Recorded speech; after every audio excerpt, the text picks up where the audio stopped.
오드리 헵번의 마지막 편지에 대한 이야기입니다.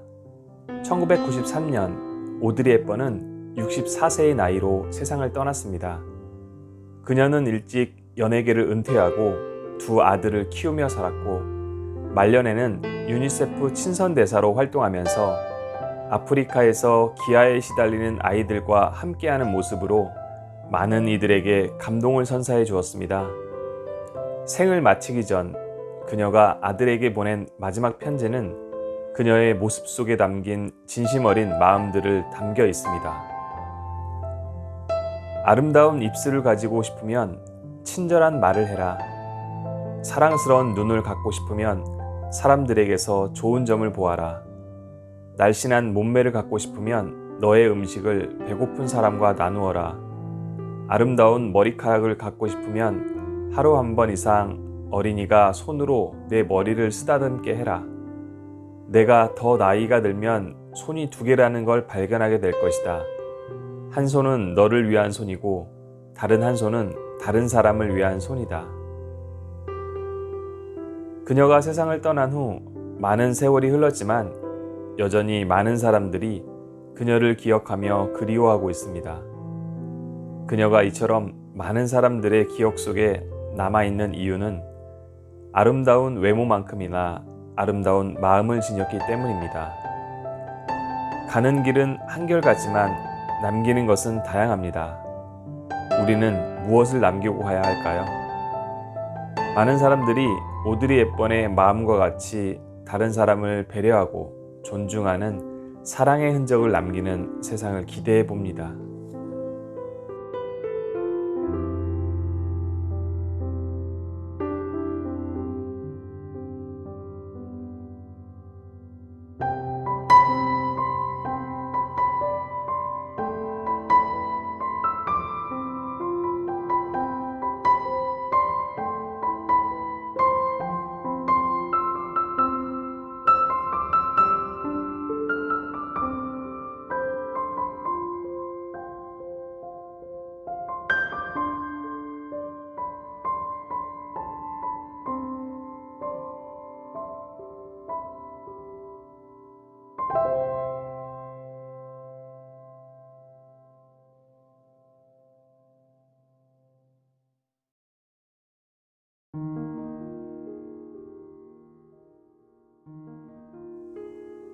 멀리 보기, 가까이 보기에 대한 이야기입니다.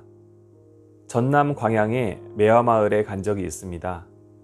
축제의 막바지였던지라 매화는 듬성듬성 피어 있었고 몰려드는 사람들과 차량에 밀려 서둘러 자리를 떠났습니다.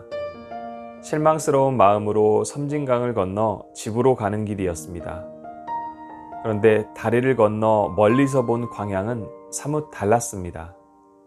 산골짜기마다 하얀 눈이 덮인 매화가 피어 있는 것이었습니다. 사람의 눈이 볼 수 있는 것에 대한 한계를 새롭게 인식하는 순간이었습니다.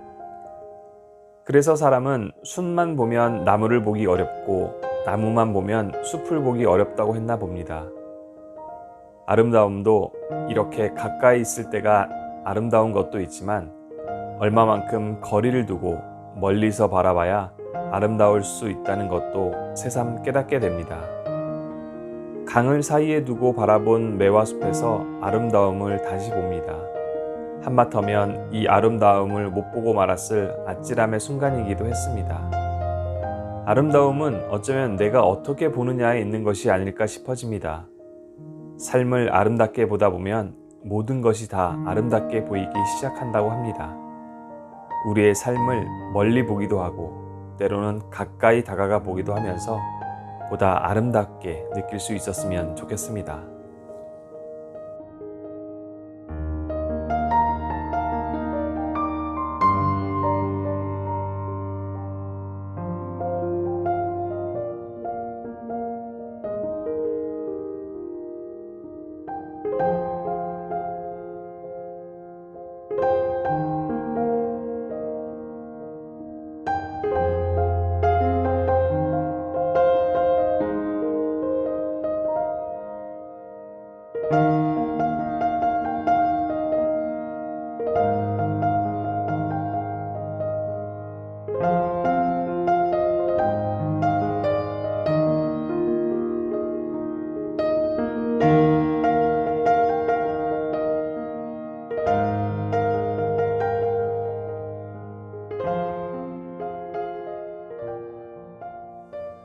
김만중의 어머니에 대한 이야기입니다. 한 부인이 일찍 남편을 여의고 홀로 아이를 가르쳤습니다. 그런데 그 가르치는 방법이 독특했습니다. 여름에는 방 안에 발을 들이우고 겨울에는 병풍을 친 후 아들의 얼굴을 가린 채 글을 가르쳤습니다. 그런 행동을 이상하게 여긴 이웃 사람들이 부인을 찾아와 물었습니다. 아니, 도대체 무슨 이유로 이렇게 발과 병풍을 치고 아이를 가르치십니까? 부인은 이렇게 대답했습니다.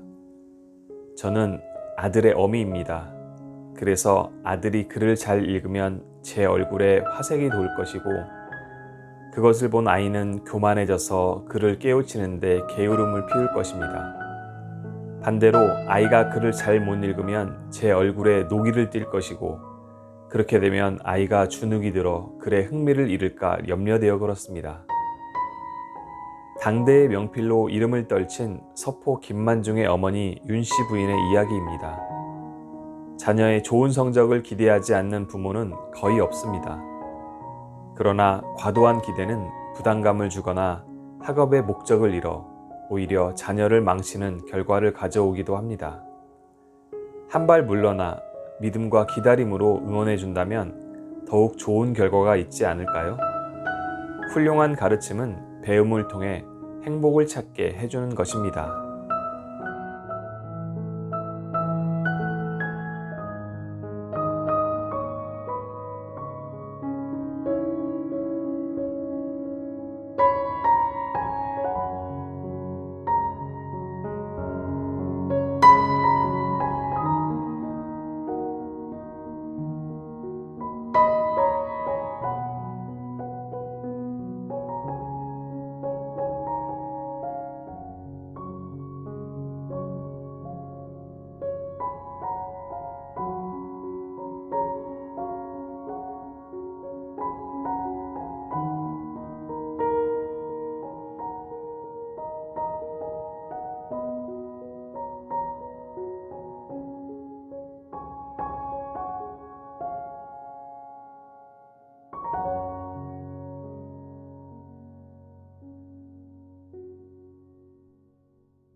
스파르타와 로마에 대한 이야기입니다. 로마인 이야기라는 책에 나오는 내용입니다. 스파르타 사람들은 전쟁에 패한 장군에게 패배의 책임을 물어 사형에 처했습니다. 많은 스파르타의 장군들은 조국의 명예를 더럽혔다는 이유로 죽임을 당했습니다. 계속해서 장군들이 죽다 보니 스파르타에는 더 이상 나라를 이끌어갈 지도자가 남아있지 않았습니다. 일당백의 기계를 자랑하던 스파르타 사람들이었지만 그 역사는 그리 오래가지 못했습니다. 반면에 로마는 달랐습니다. 로마는 전쟁에 패한 장수에게 형벌을 내리지 않았습니다. 오히려 패배라는 수치심으로 이미 고통받고 있기 때문에 더 이상 고통을 줄 필요가 없다고 생각했습니다. 또한 다시 한번 기회가 주어지면 명예 회복의 기회로 삼기 위해 더 힘을 낼 것이라고 생각했으며 패배의 경험이 전투에서 큰 도움이 될 것이라고 여겼습니다. 그 결과로 로마는 강인한 민족은 아니었지만 가장 오랜 역사를 기록한 대제국으로 남아 있습니다. 우리 사회는 과도한 경쟁과 사회 전반에 흐르는 성공 제일주의로 인해 실패한 사람들에게 너무나 가혹한 평가를 내리고 있습니다. 그로 인해 많은 사람들이 더 이상 꿈을 꾸지 않고 스스로를 가두고 실패에 대한 자책감으로 삶을 포기하기에 이르기도 합니다. 아무리 멋진 날개가 있어도 단 한 번에 비상하는 새는 없습니다. 실패한 이에게 당신의 따뜻한 긍정의 말 한마디가 절실히 필요한 때입니다.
음식 문화에 대한 이야기입니다. 우리나라에서 버려지는 음식물 쓰레기 값이 연간 14조 원에 이른다고 합니다. 엄청난 손실이 매일 반복되고 있지만 개선될 여지는 적어 보입니다. 발 달린 것은 밥상 빼고 다 먹으며 날개 달린 것은 비행기 빼고 다 먹는다. 이런 말이 나올 정도로 먹지 않아도 될 음식까지 과도하게 섭취하는 문화가 널리 퍼지고 있습니다. 과도한 식사와 지방의 섭취는 결장암과 심장병의 주요 원인으로 나타났으며 비만과 당뇨 등 풍요로 인한 질병들이 꾸준히 늘고 있는 추세입니다. 최근 우리는 너무나 풍족한 삶에 취해 필요 이상의 많은 음식을 섭취하고 있지는 않는지 되돌아볼 필요가 있습니다. 유한한 자원 속에서 내가 버린 음식물 쓰레기는 누군가가 먹지 못한 하루치 식량일 수도 있기 때문입니다. 독일의 철학자 포이어바흐는 좋아하는 음식을 보면 그 사람이 어떤 사람인지를 알 수 있다라고 했습니다. 즐겨 먹는 음식에도 그 사람의 인격이 담겨 있다는 말입니다. 행복한 식탁은 과식의 욕구를 버리고 조금 적게 먹으며 부족한 부분은 웃음과 대화로 채우는 데 있습니다. 좀 더 많은 사람들이 행복할 수 있는 세상, 우리 식탁에서 가장 먼저 시작할 수 있지 않을까요?